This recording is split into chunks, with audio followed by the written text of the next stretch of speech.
ألم تر إلى الملأ من بني إسرائيل من بعد موسى إذ قالوا لنبي له ابعث لنا ملكا نقاتل في سبيل الله قال هل عسيتم إن كتب عليكم القتال ألا تقاتلوا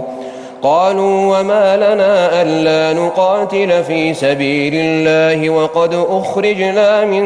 ديارنا وأبنائنا فلما كتب عليهم القتال تولوا إلا قليلا منهم والله عليم بالظالمين.